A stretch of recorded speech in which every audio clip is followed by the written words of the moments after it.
जय हिंद। मैं आपका दोस्त भारत आपका स्वागत करता हूं अपने यूट्यूब चैनल भारत का लॉ में। तो आज हम बात करेंगे कि जब किसी की लड़ाई झगड़ा मारपीट जैसी वारदात हो तो कितने चोट पे कितनी सज़ा का प्रावधान है। तो चलिए शुरू करते हैं इस वीडियो को। जब भी बात लड़ाई झगड़े मारपीट की होती है तो ये आईपीसी की धारा 323, 324, 325 और 326 के अंतर्गत कानूनी कार्रवाई की जाती है।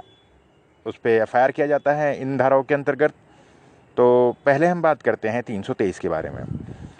जब नॉर्मल लड़ाई होती है, जैसे मारपीट, जैसे किसी को थप्पड़ मार दिया, धक्का दे दिया, ऐसी जो चीज़ें होती हैं, नॉर्मल जो एक्ट होते हैं, इसमें ये जो सारी चीज़ें हैं वो आईपीसी की धारा 323 के अंदर आते हैं। ये असंज्ञेय नॉन कॉग्निजेबल ऑफेंस है, जो जिसका मतलब होता है कि पुलिस एफआईआर नहीं लिखती है और थाने से ही बेल दे देती है। अगर ऐसा सिचुएशन हो और उसके बाद भी आपको एफआईआर लिखवाना है तो आप कोर्ट में 156(3) की सहायता से जाके एफआईआर लिखवा सकते हैं। 156(3) सीआरपीसी के बिहाफ पे आप किसी वकील की मदद से कोर्ट में कंप्लेंट केस दर्ज करवा सकते हैं और फिर कोर्ट उसके ऊपर निर्देश करेगी कि भैया इसके ऊपर जांच करें, और अगर वो दोषी होता है तो उसे 1 साल की सज़ा और जुर्माना देना पड़ेगा, या दोनों। अब हम बात करेंगे आईपीसी की धारा 324 के बारे में।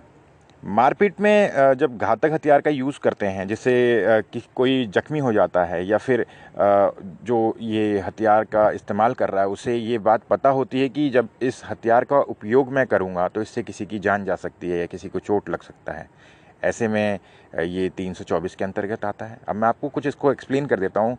जैसे कि मान लीजिए किसी हथियार से किसी की मृत्यु हो जाती है, कोई मर जाता है, होने की संभावना है मान लीजिए, या किसी को चाकू घोंपना, गोली चलाना, या किसी को काटना, किसी के शरीर को काट देना हथियार से, किसी हथियार का इस्तेमाल करके, धारदार हथियार का इस्तेमाल करके, या फिर कोई व्यक्ति आग का प्रयोग करता है, कहीं किसी को जला के मार देता है, या फिर कुछ ऐसी जहर विष वाली चीज़ होती है जिसका इस्तेमाल करने से, मतलब मान लीजिए किसी के सांस में जाती है, किसी के बॉडी में जाने के बाद जब उसको कोई निगल ले, ऐसे सिचुएशन में जब जाके वो ब्लड में मिलती है तो इससे किसी इंसान की मौत हो सकती है, उसके लिए ये घातक है।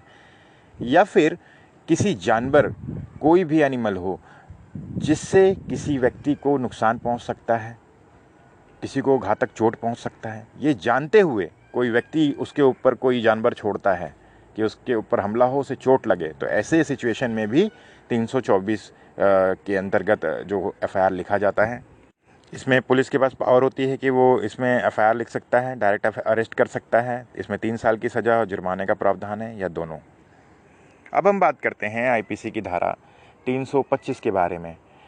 जब चोट गंभीर हो तो 325 आईपीसी के अंतर्गत आता है।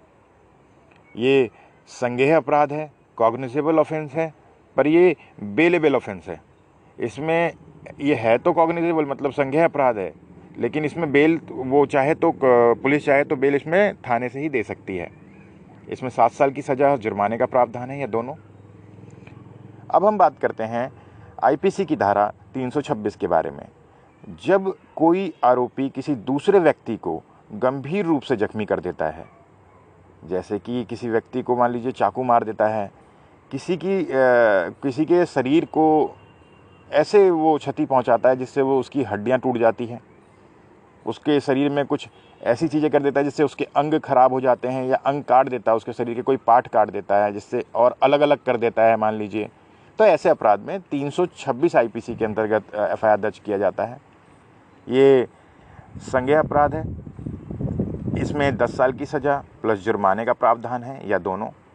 तो ये आईपीसी की कुछ सेक्शंस हैं, सेक्शंस तो और भी हैं, लेकिन ये नॉर्मली सेक्शंस है जो यूज़ की जाती है। जब लड़ाई झगड़ा होता है तो पुलिस ज़्यादातर ऐसी सेक्शंस यूज़ करती है।